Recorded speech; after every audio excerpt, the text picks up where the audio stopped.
Serious, what conspiracy theory has a high chance of being true? Amelia Earhart didn't crash. She was shot down by the Japanese because she was taking spy photos for the US government. The timeline and geography makes sense, and other aviators of the time were approached with similar missions. I always thought the whole her radar messed up and she just vanished somewhere. Explanation was odd growing up, lol. That CIA or something similar asks these questions every month on Reddit to see if people have caught on to them. Op is a 12-day-old account. I think you might be onto them. That Epstein didn't kill himself. The real conspiracy theory is that Epstein did kill himself. There's a very high chance that a nuclear test took place by Israel and South Africa in 1979, and that the United States covered it up for political reasons. It's also confirmed that we lost a nuke in a swamp and that old nuclear blueprints are out there. Trump didn't actually want to be president and was surprised that he won. I sometimes wonder if it didn't start as a joke, but then the support started rolling in and he was just like, duck it, we are doing this. I've posted this before. I'm still sure this isn't a case of we wouldn't be that clever new/original Coke. Apparently American Coca-Cola was made with sugar up until the 80s, but they wanted to change to a cheaper ingredient known as HFCS. Not wanting to make the change and have people in an uproar over the change in taste, Coca-Cola made New Coke, which tasted completely different, which did indeed cause criticism. The sneaky part is they said, yep, New Coke is a failure, here's your beloved original Coca-Cola back, except now that Coca-Cola is made with the cheaper HFCS and tastes different to original sugar Coke, but still better than New Coke. I love buying Coke in other countries besides the US. The difference between real sugar and high fructose corn syrup is definitely noticeable to me. On August 5th, 1952, a car came to pick up Samira Mouser in Berkeley, California. The driver opened the door for the world-renowned scientist, who was the first ever female Egyptian nuclear scientist. The 35-year-old was the first woman to earn a doctorate in atomic radiation and the first woman to hold a teaching post at Cairo University thanks to her groundbreaking Ph.D. in atomic radiation in the 1940s. Mouser sat in the backseat as they left the city and headed along the California coast. She had completed her research and was preparing to return to Egypt, but she had received an invitation for a dinner. Driving along the curved cliffs of the Pacific coast, the car suddenly swerved and plummeted 40 feet over the edge, killing her immediately. The driver jumped from the car just before the fall and later disappeared, and the invitation she received to California turned out to be fake. The death of the brilliant young physicist is shrouded in mystery. While no one knows for sure what happened, some suspect that was targeted by Mossad, Israel's intelligence agency, to prevent Egypt from acquiring knowledge of nuclear technology, though it has never claimed responsibility. Edit. This is not the first incident from that type. Ramadan was head of the National Radiation Observatory Network at the Egyptian Nuclear and Radiological Regulatory Authority. Egyptian ambassador to Morocco Ashraf Ibrahim said Ramadan felt sick during the conference and went to his room. Shortly after arriving to his room in a hotel in the tourist area of Agdal, Ramadan felt a severe health disorder and called room service to ask for medical assistance. However, he died upon arriving to a private clinic. The public prosecutor in the Moroccan city of Marrakech ordered the autopsy of the body to know the real reasons leading to his death. The Egyptian ambassador to Morocco explained that the embassy is following up with the Moroccan authorities since the death of Ramadan and will pursue procedures to return his body home. Medical sources said that Ramadan felt stomach cramps before heading to the clinic where he died and directed blood samples to a medical laboratory in Casablanca to see if the death was caused by poisoning. The Egyptian expert had previously participated in official meetings with Arab environment ministers in 2014 and was tasked, along with other experts, in 2015 to study the potential effects of the nuclear reactors Bushehr in Iran and Dimona in Israel. The autopsy said that Ramadan died of a heart stroke. However, many observers the probability that the Egyptian scientist has been alienated by the Israeli Mossad is very strong. In 2018, a new book written by Israeli investigative journalist Ronen Bergman titled Rise and Kill First: The Secret History of Israel's Targeted Alienations was released. In the book, he referred to the Israeli R-nation apparatus as the most robust streamlined R-nation machine in history. In fact, nuclear scientists, in particular, are a real threat to Israel. For a country that is currently in a state of nuclear ambiguity, that is, its possible possession of nuclear weapons has yet not been made clear, it would be dangerous to have an Arab neighbor with the same kind of weaponry. I'm glad I'm dumb and not important. There is a very real possibility that modern art is just a massive money laundering scheme for rich people. There is definitely money laundering in modern art. If you look at how money laundering works, art is a great thing to use because it's so hard to value objectively. You can't buy a regular car for hundreds of thousands of dollars without looking mildly suspicious. You can, however, buy a painted white canvas that cost far less to make. However, modern art obviously isn't just for money laundering, a lot of it is genuinely enjoyed by many. That the reason there are so many ridiculous and outlandish conspiracy theories is to discredit any potentially correct conspiracy theories. If the public at large ever does catch wind of a true cover-up that the government doesn't want us to know about, they can easily leak information that is true enough, but with details that can be easily disproved. That way we will discredit the truth because of the attached lie. If the Illuminati exist, it most likely to be very rich people who are not widely known. So no celebrities or politicians. Faceless power with no consequences for the members. Don't remember who said it, but I heard a comedian recently say that there may not be the Illuminati per se, but these old rich dudes probably at least have a group chat or something. Can't believe nobody has said this already. I'm somewhat suspicious of the Martin Luther King Jr. assassination. Just before the shooting occurred, a police radio call announced an active shooter in car chase on the opposite side of town and requested backup. Lots of backup. Almost all of the cops on duty that day responded, leaving one or two to respond to the King shooting. There was no car chase, no other shooter, and no one ever found out who made that radio call. Since everyone in this thread apparently only knows the Epstein theory, I think the money laundering mattress firm theory is legitimate. I mean, why are there so many mattress firms and they're continuously empty? Something isn't adding up. The markup on mattresses is insane, like 300%. Combine that everyone needs one, even if they don't need new ones that often. Low overhead. How many staff do you see inside one of those places at any one time? And that many of them work to upsell mattress covers, pillows, warranties. There's even a margin on delivery and removal, and it's really not a surprise. Worldwide pedophile rings and their involvement in Epstein's murder. I'm not talking about the adrenochrome. That's just made up bullshit. I believe that Epstein was murdered to cover up larger pedophile rings. Imagine this, you have a deal to expose all your clients and have at least a little bit less strict prison sentence in exchange, and then you just hang yourself in your cell when you have no way of knowing that the cameras are out, when no guards control your cell the way they should. Seems like there are too many coincidences in this one for it to be just a random suicide. I saw some autopsy photos, discussed the matter with my dad, who is an ex-cop who saw a couple of suicide victims, both saving them from the nooses and on the table, and he said that he had never seen anyone with strangling marks in the middle of their neck that wasn't a murder, since most hanging suicide victims have the marks right under their chin. If Epstein survived and still gave out the list, it could have had a couple of added names, but there are pretty big chances that some of his clients might have been involved in other pedophile rings, much larger than what his ring. Just doesn't add up.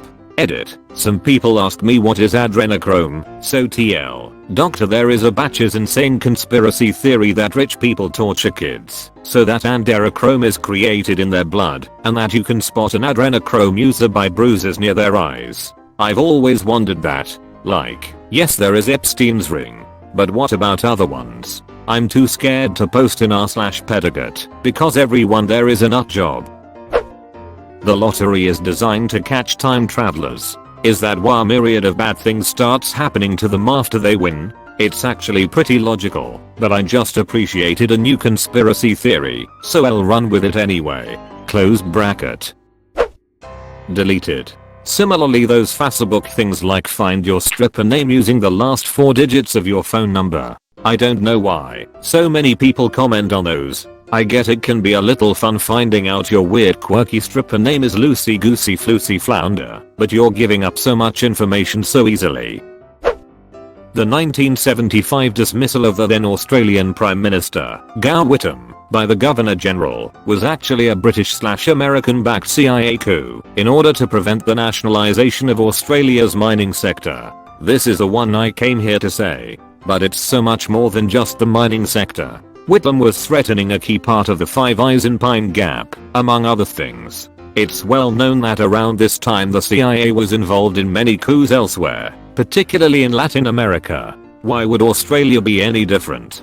We had an incredibly progressive Labour government at a time America and Britain were entering the height of their extreme right-wing eras. And it was a government looking to go its own way in the world and not be so reliant on Anglo-American relations. It's a fact that Governor General John Kerr was corresponding with the Queen in the lead up to the dismissal, and that contrary to normal government practices they refused to publicize those letters, claiming them to be private. And it is well known that Kerr had a very cozy relationship with the CIA. It's very hard to take the dismissal as anything other than a coup by the American and British intelligence agencies.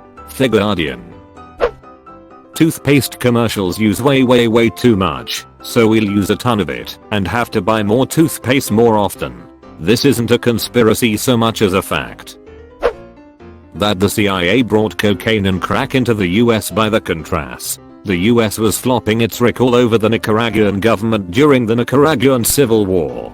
Basically, the CIA created the crack epidemic on purpose. This isn't a conspiracy. There is primary source information proving it's true. Edit. Conspiracy theory. I get it. Relax y'all.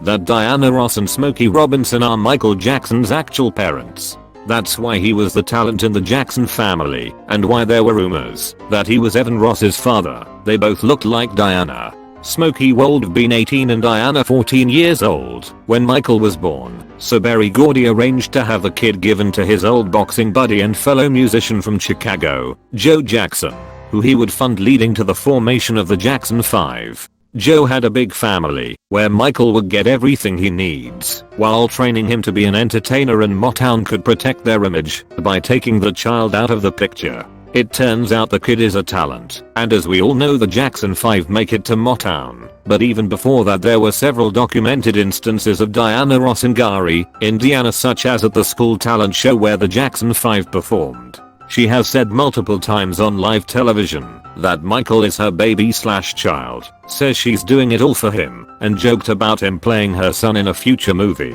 She has also said publicly she was in love with Smokey Robinson growing up, living on the same street as him in Detroit, which is odd because he had a girlfriend during that time who he later married. Diana also changed high schools around the time Michael was conceived, when she would have gotten pregnant. She was going to Caltech to study home economics, and Smokey also enrolled in an engineering college around this time because they were soon to be parents and Motown hadn't broke big yet. A decade later the Jackson 5 auditioned for Motown in Detroit, then did a second performance at a Motown get-together at Berry's house, and Michael has stated that at that point Diana told them she wanted to take special interest in their career. There's a movie called Double Platinum which stars Diana Ross, and is about how she gave up her kid for her career, and later reveals to the kid she's her mother when she sees that the kid has talent, then goes on to help her with her career, which would parallel the real life story with Michael. Her daughter in the movie also wears a dress that has the same design as the shirt Michael wore for Billie Jean at Motown 25. It's written by Michael in his autobiography Moonwalk that he and the Jacksons lived with Diana Ross in Hollywood Hills when the Jackson 5 first signed to Motown and moved to LA, and her and Michael used to go out almost every day, just the two of them. This would have been when Diana Ross revealed to Michael she's his mom. He would have been about 10 years old, and that's why he became quiet and shy from then on. This wouldn't be her only time doing this. When she had a daughter with Berry Gordy she didn't tell her who her father was until she was 13. Smokey Robinson also stated when he was leaving the Larry King interview shortly after Michael passed away that one of his fondest memories of Michael was when he used to go golfing at the age of 10 or 11 with him and Bobby Taylor. who is said to have discovered the Jackson 5, even though their first album at Motown was presented by Diana Ross. This was also what Michael meant in the song Billie Jane when this happened much too soon. She called me to her room.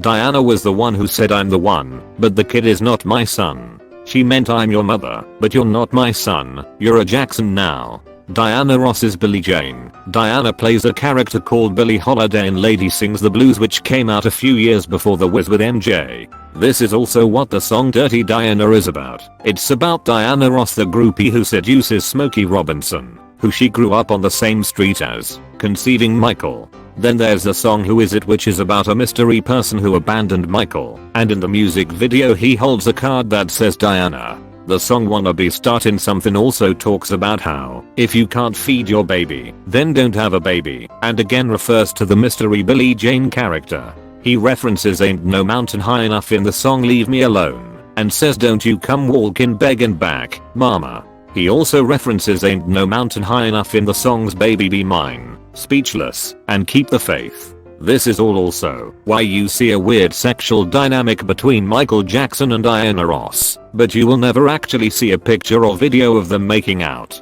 Recently a video surfaced of Diana Ross singing You Are Not Alone to Katherine Jackson, just like how she probably used to sing Ain't No Mountain High Enough to Michael when he was living with her. This is seen in the aforementioned movie Double Platinum as well. Diana sings her lost daughter to sleep with a famous song. And in TMZ's video the last time we saw Joe Jackson, an old senile Joe says I raised Michael, he's my son and Quincy Jones knows better. I don't talk about it, no way. He's defending the supposed fact that Michael is his son for a seemingly unknown reason, and even in past interviews he always emphasized he's a Jackson. After MJ's death, Joe, when interviewed, said he was doing great. Meanwhile Smokey Robinson went on the Larry King Show and praised MJ as an artist. This theory explains why Michael not only looks like Diana Ross and has the same features and eyes as her, but also explains why his facial structure looks like Smokey's and their profiles and ears are completely identical, and why he was a musical prodigy who had the stage presence and songwriting abilities of his real parents. Diana, Smokey, and Michael are the only 3 musicians besides the Beatles who have 2 stars each on the Hollywood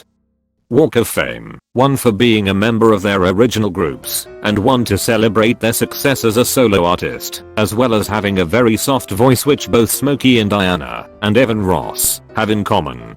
Here you can see how much different his eyes looked from his brothers, and how much they look like Ross eyes. Now you can see why his personality developed the way it did. It's why he acted like an orphan, and called himself Peter Pan, and built Neverland to help disadvantaged kids. Why he isolated himself from his family, and could never manage to have a normal relationship with women. It absolutely explains why he had such a severe identity crisis. And it explains why Diana Ross is second to Katherine Jackson in his will regarding who would take care of his children, and why Joe Jackson has been known to dislike Diana Ross. At Michael Jackson's public memorial, the first person that comes out is Smokey Robinson reading a letter from Diana Ross, who writes that she's mourning so hard that she cannot attend the memorial, and that Michael was part of the fabric of her life. When Smokey speaks about MJ later, he calls him his little brother, which would imply blood relative. In the movie Hitsville USA, The Making of Motown, Berry Gordy jokes with Smokey about how some of the babies that the groupies were having were his, and that MJ reminded him of a little Smokey. Also, the movie An American Dream was about the Jackson 5 and World Bean propaganda to reinforce the cover-up story. So, it wasn't that Michael was ever trying to look like Diana Ross like people thought. He was actually displaying features and mannerisms that he inherited from her. In one of the clips below she says he has the same features, skin tone, and bone structure as her. Now you might say, well, Janet looks a lot like MJ, but growing up in his shadow she adopted many of his mannerisms and used makeup and plastic surgery to replicate his appearance, like LaToya did, but their vanity was merely deception. Joe and Berry branded and marketed the Jacksons a certain way to make Michael seem related, such as with the matching outfits and afros, but if you look at their features it's clear the only similarity to Michael is the way they smile, a learned trait. MJ has much more defined features and is rail thin like Diana Ross, and his nose and chin match Smokey's. Now it's clear why Joe told him he had a fat nose and singled him out so much with the abuse. MJ does a photoshoot with Catherine, Joe, Diana, and Smokey. Diana Ross calls MJ her child, says she's doing it all for him. Skip to 1556. Diana Ross jokes about Michael Jackson playing her son in a movie. The intro downplays her role in starting his career, an important part of the cover-up. Diana Ross confesses her relationship with Smokey Robinson, which would have been when MJ was conceived and when Smokey was dating Claudette. Skip to 840. Diana Ross jokes about her and MJ having the same facial features and bone structure. He could be part of my family. Diana Ross calls Michael Jackson her baby. Smokey Robinson recounts how MJ used to go golfing with him and Bobby Taylor as a kid. Evan Ross says MJ was like a brother to him and that Diana was a mother figure to Michael. Joe Jackson defends the fact that Michael is his son when confronted by paparazzi. Smokey Robinson reads Diana Ross's letter at the beginning of Michael Jackson's memorial. This theory is from a YouTube channel called An American Scheme. I also created a subreddit with further info on the topic called Wow, this is very thorough. Awesome post. That the term conspiracy theorists was coined by the CIA to make a mockery of people who put facts together out of loop of mainstream media to see what was happening behind the scenes. That turned into flat earthers, reptilian royals and whatever else falling under the same umbrella and skewering the public perception of theorists. Many theories proved true. CIA funneling drugs into the user, but they fall under the umbrella as moon landing fake, so people don't really pay attention. Doesn't help that a lot of the theories that are doing the rounds on social media these days are so obviously bullshit. Flat earth, anti-vax, 5G, covered masks, etc. That the CIA eliminated JFK. JFK was about to cut funding before he died, and then they covered up data about the elimination. Also, the CIA made the word conspiracy theory after he was killed. The theory I liked is that the bullet that killed JFK was accidentally fired by a Secret Service agent holding a rifle in a car behind. And it is that has been the subject of massive cover-up. That most electronic devices with microphones are constantly listening, and that data is being collected. Edit. Spelling. In my class of cybersecurity my teacher proved that they are actually listening. Your data is in fact being stored, but also being sold to third party. My teacher was an amazing guy and he wrote 2 books about some cyber stuff, so I do believe this is true. The same people moderate all the largest subreddits. The Modsphere are really pretty creepy to be honest. A long time ago, I heard someone theorize about the private prison lobbies taking advantage of the opioid crisis as a means of keeping cells full, as well as their coffers, since more states have been legalizing marijuana. Now, after all these protests, I wouldn't be the least bit surprised if they are putting a fresh round of incentives for prosecuting demonstrators on trumped-up charges. That's not a conspiracy theory. That's prison corporations lobbying.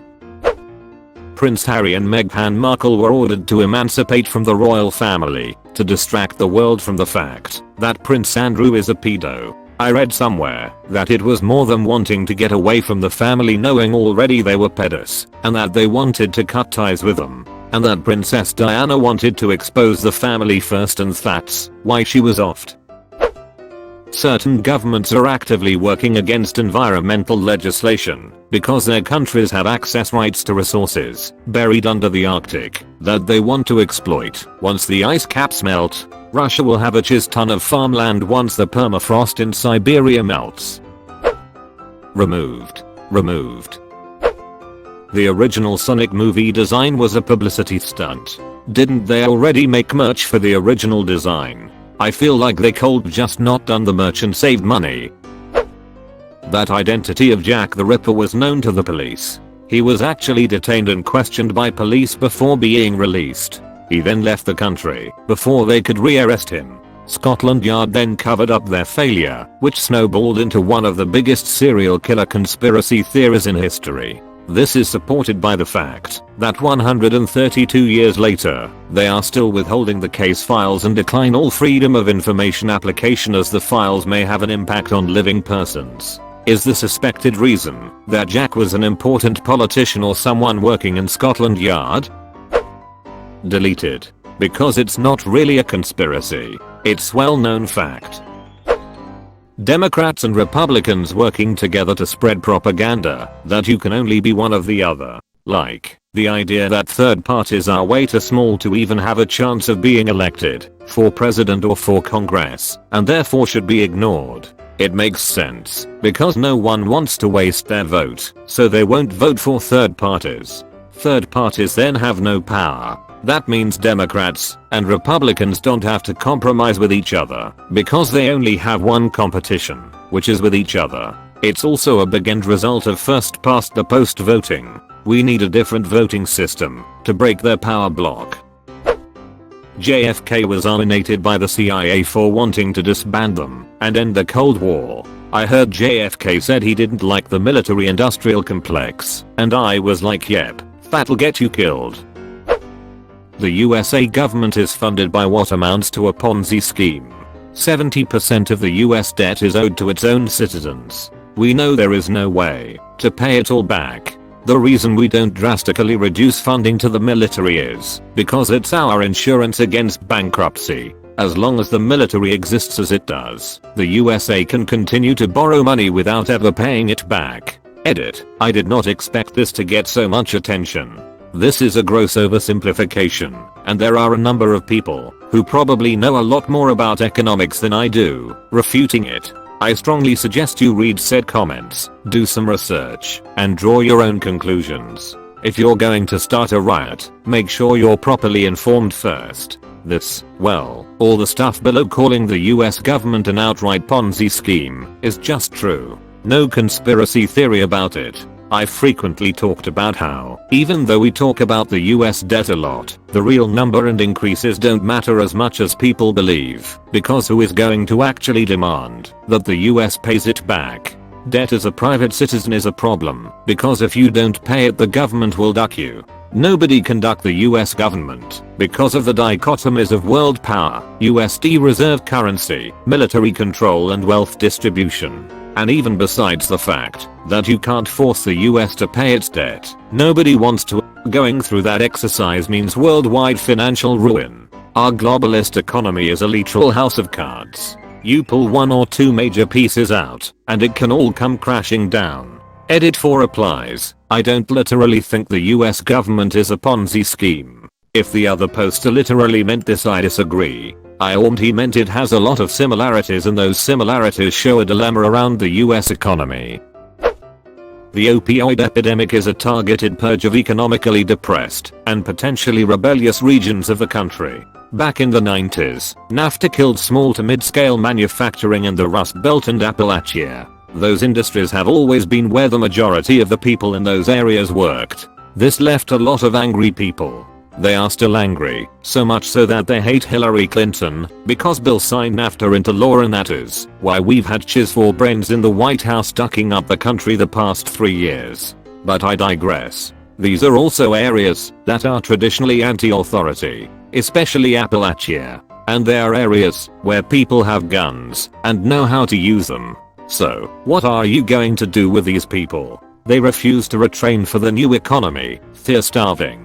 They're armed, and they have a pretty legitimate grievance. You are going to need to get them under control if you want to stay in power. So Farmer and whoever tells the FDA to rubber stamp chiz got together and read about the opium wars, how the British used opium addiction to control the Chinese. Bingo. Start sending hot sales reps to towns up in the hills with wine the doctors haven't seen since med school and crates of OxyContin. They start prescribing it for everything. Doctors ducking no better, but some were in on this too. The epidemic grows to the point that the medical system is strained. 9/11 happens, we occupy Afghanistan, and eventually the world's opium supply is no longer threatened. The transition begins. This is when the government pulls the trapdoor lever and cracks down on opioid prescriptions. There are now regions of the country full of desperate addicts who are thinking more about being dope sick than storming the Capitol. They're all useless to the wealthy, though, because they aren't creating their wealth, and some are still belligerent. Afghan opium gets processed into heroin and suddenly starts showing up in these towns in WV and PA and Kai where it's never been seen before. the government's Chinese partners start manufacturing bulk fentanyl and selling it cheap to the guys bagging and running the chiz down from Cleveland and Detroit to these little towns to cut it and make it more addictive. And the threats to your authority start dying. Such a sad thing, but TSK, those were junkies, Karen, not humans. Just look at their lack of material wealth, how un-American. They won't be missed. Here we are today. I grew up in an extremely wealthy and reliably conservative area of NJ. The epidemic is wreaking havoc there. There's more to 9/11 than we will ever be told. Edit, more than mundane details. 9/11 and 911, US emergency number, are the same number. Coincidence? Yes.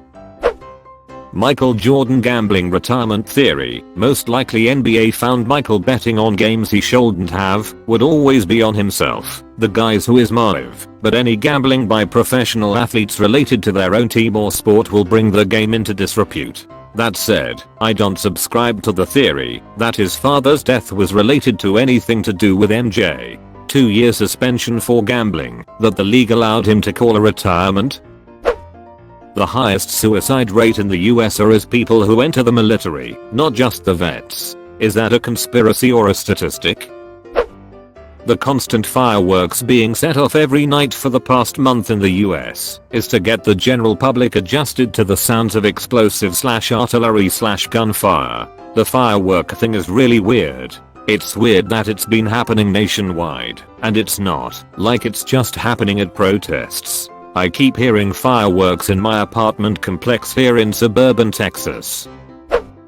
The Titanic didn't sink, the Olympic did. The story goes that after a disastrous maiden voyage of the Olympic, it would cost millions to repair in a time where $1 million was a lot of money. Its sister ship, Titanic, was still being built, so they hatched an insurance fraud scam. They swapped the nameplates between the two ships, labeled the Olympic as the Titanic, and set sail. They planned to take damage to the ship, have a nearby ship save everyone, collect the insurance money and party hard. Except there was a small boat illegally doing stuff in between the Titanic/Olympic, so when the Titanic/Olympic sent up flares for help, the other ship responded instead of the planned one, causing the messages to become confused. So the ship that was sent to save everyone was late and a lot of people died. Except insurance money is worth quite a lot less than the loss of reputation from having your unsinkable ship sink on its maiden voyage. Something crazy big living inside of the ocean like a kraken-sized organism. We have just explored 5% of Earth's ocean, and while 5% of visible universe has already been researched, simply due to the fact that ocean would have immense pressure way below, there's a chance that whatever lives there would be quite strong. Humans have always found crazier and scarier marine life while going deeper into the ocean, and the fact we are investing way more to get out of the earth than to explore it isn't making any sense to me. Why are we so eager to leave? Leviathan. The lost cosmonauts, subjects of a conspiracy theory alleging that Soviet cosmonauts went to outer space before Yuri Gagarin, but their existence has never been publicly acknowledged by either the Soviet or Russian space authorities. But why? Why wouldn't Russia want to show the word that they got to outer space first? Probably that JFK wasn't donated by Lee Harvey Oswald. The big conspiracy is who got him to do it. The Mafia. CIA. I wanted to look this up before I said it, but found a wiki article about it, so whatever. JFK did duck the CIA at the Bay of Pigs, so I really have to wonder if they were involved. Wikipedia. Princess Diana ordination. I don't rule out completely the idea, but I find it odd that the plan was we'll chase her by car and hope she crashes or something. Fingers crossed, hoping she won't wear a belt and that she will be on the most dangerous side of the car. Yuri Gagarin wasn't the first man in space, just the first to come back alive. Yeah, I'm signing up for this one. The Soviets were known to only announce space program missions once they were successful. It's statistically impossible that aliens don't exist. I believe in aliens. I don't believe they've visited us in spaceships. I still find it hard to believe the government had fighter jets scrambled, yet they didn't shoot down Flight United 93 on 9/11. The plane was hijacked and was turning back towards Washington, D.C. The World Trade Center towers had both been hit, as was the Pentagon. The jets were recently training, I believe, and were not armed. One of the pilots was prepared to take her jet and crash it into the airliner though. Hitler didn't kill himself in WWII. Honestly, would it have made a difference? He was an extremely sick drug addict by 45 feet. He met with generals in late 44 to discuss the Ardennes offensive, and they were shocked at how old and wore out he looked. Meth will do that. Sushant Singh Rajput, Indian actor who died at the age of 34 at his Bandra residence on the 14th of June, was killed in a planned act involving underworld Bat family Khan's Giafria instead of suicide. He died 5 days after his ex-manager Disha died at her residence, while only 3 fingerprints were found in his room. His body's image does not match up with what someone dying of suicide would look like. The Mumbai police's continuing investigation. Edit. Thank you /thrown button at away 3 for my first gold. This makes me happy. However, I've been extremely shocked and saddened, like so many other Indians, by the mysterious death of SSR. We are being fed a narrative and we are fed up. He lost his mother at 16 and now possibly his father is too scared to voice for a CBI inquiry. His family released a statement today saying they will convert his hometown house to a museum with all his amazingly inspiring items like telescope, thousands of books, pictures on display for his fans and well-wishers. He dreamt of sending 100 students to NASA because once we wanted to be an astronaut but didn't have the money to do it himself. He already sent few students there. Such an inspiration. Look up a 90s actress Divya Bhatti's death. Also Mahesh Bhatt's son's involvement in 26/11 and how the original plan was to make 26/11 a saffron terrorism story, but because the police caught Ajmal Kasab alive, they had to scratch it. Bollywood is messed up. That this sub is run by bots, hence why this question gets posted every few days. It's a very good method for farming karma and making the bot account look legit. I always wonder, what's the point of farming karma? Is there some financial gain I'm unaware of? The border order to separate kids from their parents was to aid the powerful in their underage sex trafficking objectives. Didn't hundreds of kids go mysteriously missing when ICE took them from their families? Even Milder doesn't think Epstein killed himself. I'm either losing my mind or having some sort of awakening being locked down for 3 months. I personally believe that Long John Silver's has some sort of conspiracy behind it. Have you ever seen any cars in one of their parking lots? Yet they stay in business. They're bankrupt and have been closing businesses at rapid pace since the late 90s. They're expected to have no locations by 2022. I grew up in the Midwest, and they were everywhere, and they were always packed. The past few years though. The failed coup in Turkey, being staged by Erdogan, it was just too perfect for him. Just at the right moment, when he was popular and ready to take power, a weak coup happens, giving him the perfect opportunity to crack down on any opposition. Come on. He even said it was a gift from God himself. My own personal theory, Ferrell released Happy to refresh his public image and let Robin Thicke take all the heat for blurred lines. The corruption sickens me. I don't know why this is my favorite one. The government intentionally fuels the racial divide in America. The more you'll keep fighting amongst yourselves and looking at each other as the enemy, the more they get away with ducking you all over with little to no consequences. As Carlin says, now to balance the scale, I'd like to talk about some things that bring us together, things that point out our similarities instead of our differences, cause that's all you ever hear about in this country is the differences. That's all the media and the politicians are ever talking about, the things that separate us, things that make us different from one another. That's the way the ruling class operates in any society. They try to divide the rest of the people. They keep the lower and the middle class fighting with each other so that they, the rich, can run off with all the ducking money. Fairly simple thing. Happens to work. You know, anything different. That's what they're gonna talk about. Race, religion, ethnic and national background, jobs, income, education, social status, sexuality, anything they can do to keep us fighting with each other so that they can keep going to the bank. You know how I describe the economic and social class in this country? The upper class keeps all of the money, pays none of the taxes. The middle class pays all of the taxes, does all of the work.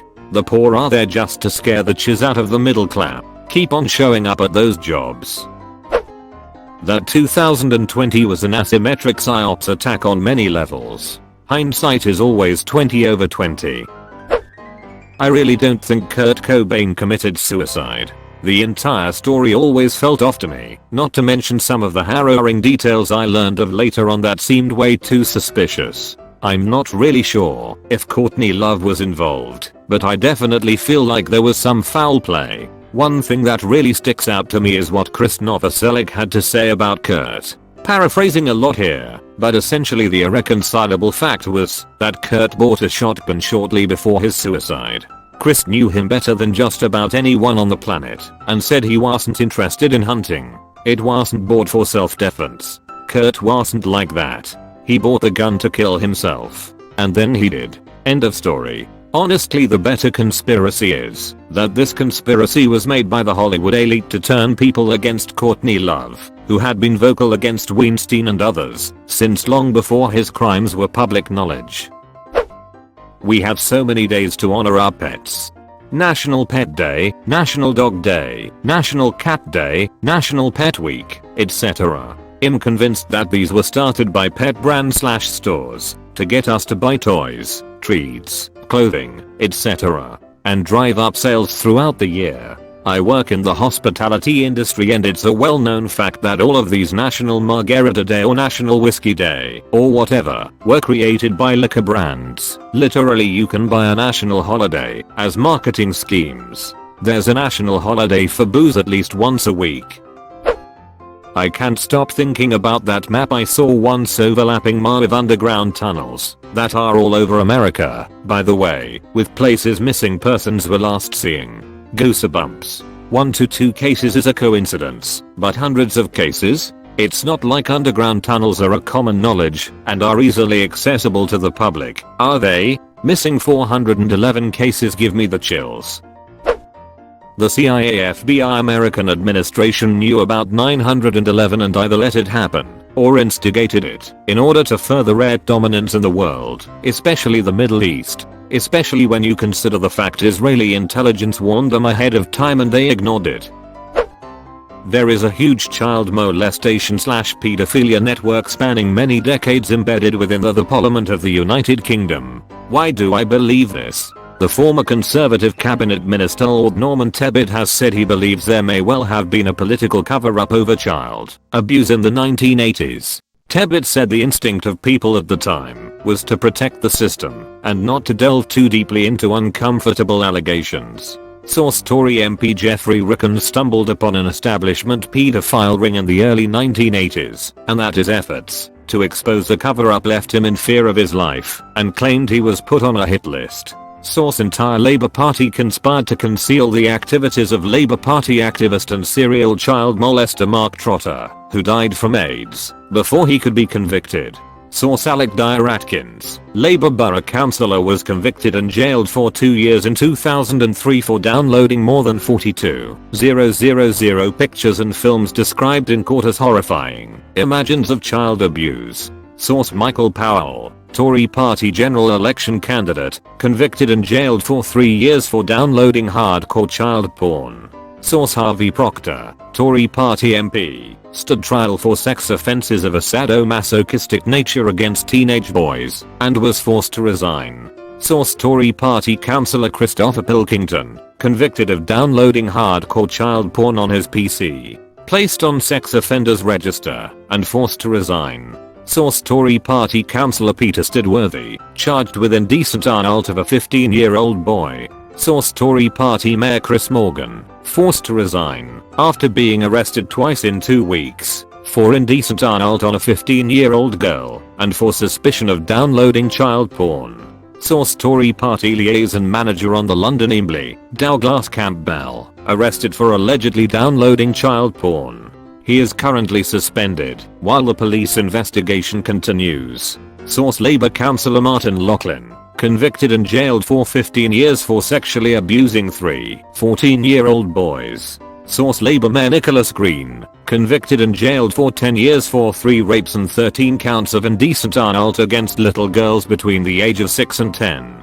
Source: Labour Mayor John Winstanley, convicted and jailed for rape and threats to kill. Source: Prominent Labour Party activist Mark Tan recently got a 15-year sentence for raping a 4-year-old girl on 2 separate occasions. Source: Senior clerk Philip Lyon was arrested and accused of making indecent images of children.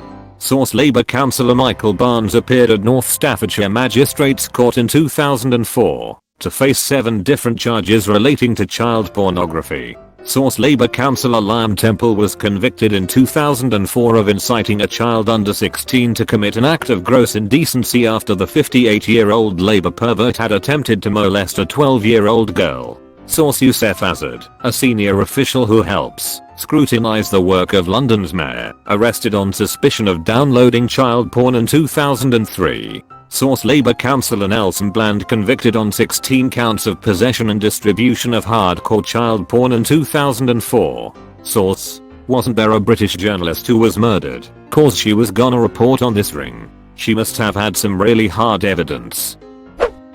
That most of the issues we deal with is incompetence and greed in leadership. That's not a theory, that's a fact. The theory that these ridiculous prices paid for art is really a cover-up for money laundering.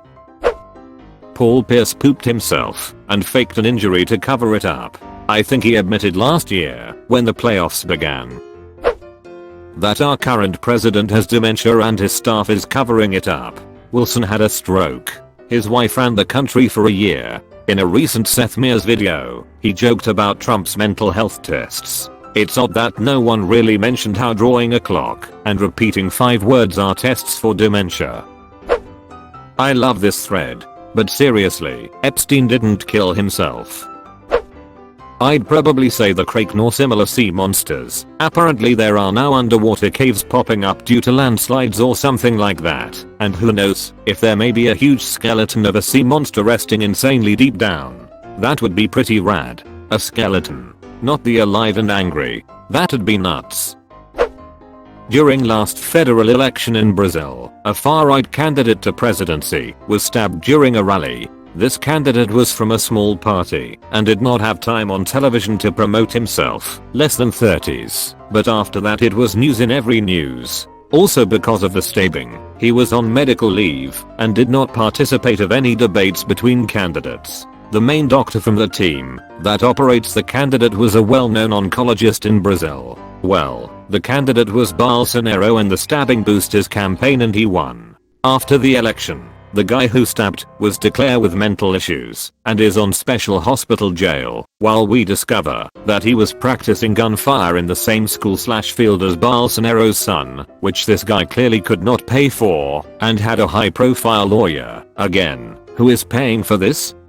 The conspiracy theory is Bolsonaro had cancer and create this circus to operate while boosting his chances on the election. Economist edit, clarification. Have you ever seen someone being stabbed in the stomach? It bleeds like a pig. There was no blood in any footage of the stabbing. That Charles Manson was in cohorts with the CIA to test out experimental drugs to control people's minds and do what they are told. You may have meant in cahoots. That pop slave contracts. This isn't conspiracy, it's fact. The US Liberty was intentionally sunk by Israel with the intention of framing Egypt as the attacker in the hopes of the USA joining the war.